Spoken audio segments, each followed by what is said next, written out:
Hey, it's Aaron from GameEnthus.com, and today I'm checking out Don't Let It Die, which is a co-op survival strategy game. I just read that. I memorized it, but I really just read it. Okay, anyway, this is a game developed and designed by Dustin Hendrickson, and it's being published by Thunk board games. Theming is around the discovery of fire, and it is an attempt for the early people here to keep that fire going for 14 days. So that is basically what the game is. You're working together with other people to keep that fire going because, you know, you can stay warm by the fire, cook food by the fire, and, you know, theoretically in subsequent years, make Jiffy Pop by a fire. As you can see, it also sort of is going for a 16-bit-esque sort of aesthetic, which might remind folks of other games that involve crafting things, making things. What is the name of that game? It's one of my children rather enjoy and rope me into playing every now and then. Anyway, let's open this thing up and I guess try to burn ourselves. I don't know. That's a weird thing to. Let's just open this box. This is how you might set the game up, where you have the fire that's burning. You have some wood on it to keep it going. This is your sort of day tracker here, where you're starting at day 1 and you're trying to make it all the way to day 14 while keeping the fire still going. Meaning you have wood in the fire. As long as there's some wood in it, it can still burn and still go. Over here you have nighttime event cards. The morning phase is how every round kind of starts. You take all those actions, and the nighttime event is something that randomly happens. Somebody's attacked. Usually it's not great, but yeah. Then you have some of the activities you can do, the actions you can take by spending some of your stamina. See if you can gather, harvest, hunt, or forage. What's key here is essentially a skill tree. This is the easiest difficulty, and what you're trying to do is meet the requirements in each space and work your way over to the bottom right corner. And if you work your way over to the bottom right corner before day 14, you win. Day 14 means the game is over. You try to gather the resources, to build things, to learn things in order to get smart. So essentially learn how to create fire yourself, essentially, while doing other things as well, like crafting, cooking, spicing things up. This is no normal skill tree here. You're still starting essentially from here and trying to work your way over here. And your progress is gated by the different requirements to move around. So as you unlock, well, it's a skill tree. So as you move around, your abilities will augment, making some things easier, and so on and so forth. This is a player guide, essentially showing you what the actions are that you can take and how much stamina it might cost you to take them. So this is very helpful. Your free actions are you can eat food, you can add wood if you manage to get some, and you can spend fire knowledge points. I'll show you what all the little tokens and things are in just a second. So this has some more of the details of what you can do for using 1 stamina, 2 stamina, 3 stamina, cooking food, foraging, gathering, whereas rolling the investigate fire die or harvesting or hunting require much more stamina. There's a solo mode in the game and some add-ons and things like that. There's an expansion included, so there's like a day event thing. You can add some difficulty and complexity to the story. There's some narrative bits and things like that. So there's definitely quite a bit here, and it does scale. If I did not mention already, it is from 1 to 4 players. Essentially, the single player mode is controlling basically 4 characters, which is kind of a lot, but if you're up to it, you can go for it. Or if you kind of tweak things and maybe do 2 players and what have you, you can still do it. These are the characters. There's a lot of them. They have their health in the upper left corner, their stamina in the upper right, and then some detail about what their abilities might be. So Vog can skip taking damage from the morning phase, and eating food costs him a stamina. I mean, Vog is essentially a tank character. I mean, he has 10 health. I think he has the most health of any character in any playable character. And he has a special ability that says when anyone is about to take damage from a danger card, danger cards are going to be mixed in with some of the other cards here. You may give all incoming damage to Vog instead. So Vog is like a tank. I can go through all of them, but like Ajax, he can spend 2 stamina to heal 2 health points per day. It's pretty useful. River can only eat berries. That's interesting. And you see, like, their stamina is 5, 5, 4. So that means that's, based on what this is, you can only do but so many things on a turn. So you have to be, it's cooperative. So you're trying to work with other people and figure this stuff out. Thunk comes with a sharp stick, which is nice to have a weapon to start off with, because based on the knowledge tree, you can craft like yellow items, blue items, red items, but you have to do them in succession. You have to meet the requirements for this, then that, then that. So starting off with a weapon is pretty cool. So there's a lot of variety here. Most of the characters' health is kind of on the low side. I can't think anybody has a like nerve. 6 health, not bad, but 3 stamina. So this person can't really do a whole lot. So you can make the game, you can make the game even more challenging based on who you start with. So let's just say for this example, I picked Vog and Nibna. So Nibna, when she eats food and her HP is 1, the food heals for double. She can do that once per day. She can also take 2 damage to heal the rest of the group 1 HP. Pretty useful. And she starts off with a bag, which is kind of nice. So I'll place her here. So her health is at 7. So I'll just put this at 7. And her stamina is at 6. So Fog's stamina is at 5. And his health is at 10. Okay, so she starts off with a bag. So normally you'd have to create a bag, meaning you'd have to have 2 fiber and I guess 1 pelt. So I guess that would require some hunting, wouldn't it? Yeah. So yeah, pelt will require some hunting, but she starts off with it. So you have every character has a weapon slot and a tool slot. So she has a tool slot, and the bag would allow her to take 1 berry when you draw a berry card. So if she's foraging and she happens to take a berry, she can draw an additional berry. So these are the tokens you're going to get. So you have berries here. You have bones. What is this? A tooth, I guess. Fiber, gotta say regular. Meat, wood, and these are fire knowledge points. So the knowledge points are on the orange side when you have them. When you actually place them onto the skill tree, flip them over to the green side, showing that you've unlocked certain abilities. And food, the berries and the meat, these 2 here, can be flipped over to their cooked side once you're able to cook. And then once they're cooked, they offer more health. They do more once they're cooked than they do just raw. I'll just run through what a typical round might look like. So, and that's the instructions right here. In morning phase says remove 1 wood from the fire pit. So now we're down to 3. Also, mind you, there are many more tokens and resources. I just put out a couple. And then the sty is really nice too. See, it's carved and it's wood. I'm sorry.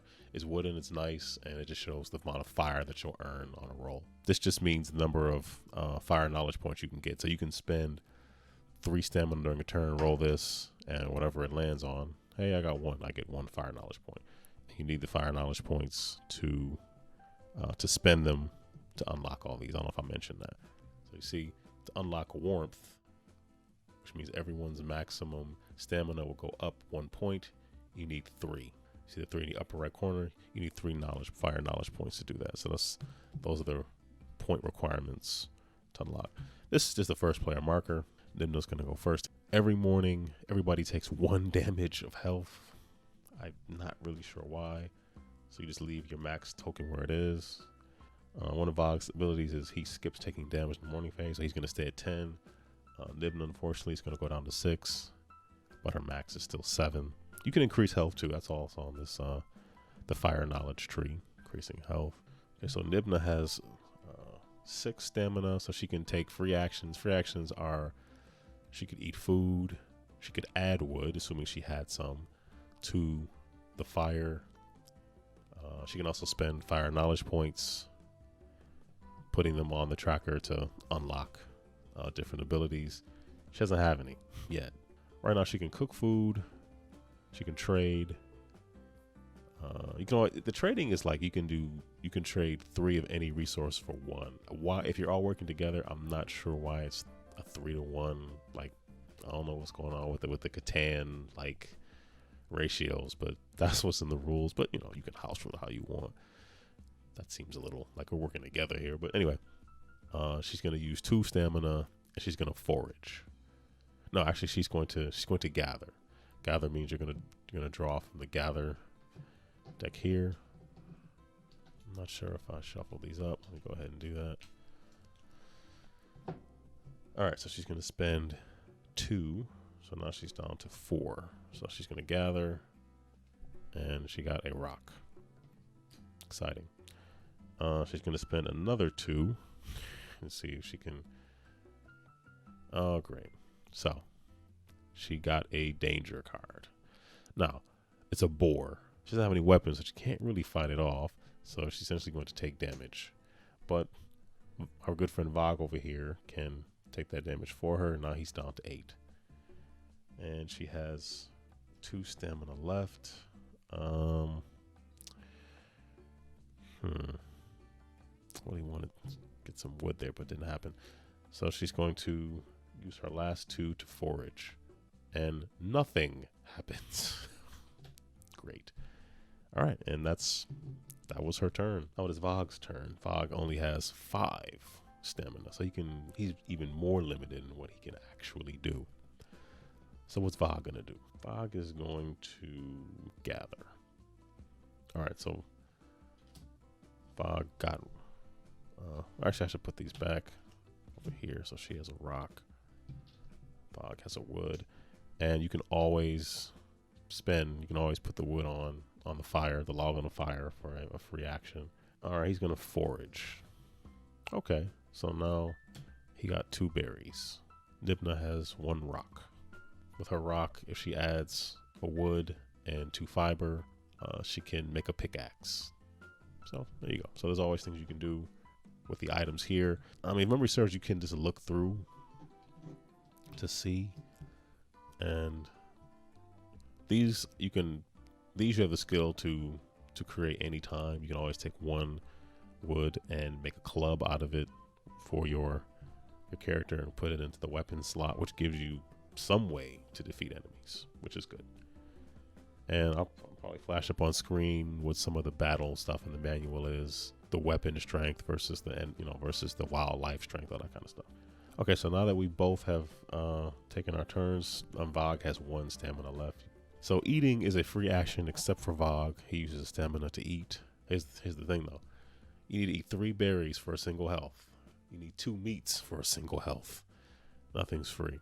It just goes up by 1. Cooked food, 2 cooked berries gives you 2 health points. 1 cooked meat give you 2 health points.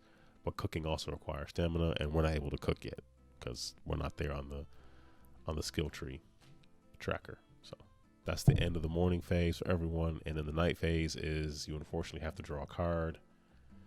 And it says, one of your tribe members found some spices during the day and taught everyone how to cook with them. Eating during the day phase tomorrow heals for 1 extra.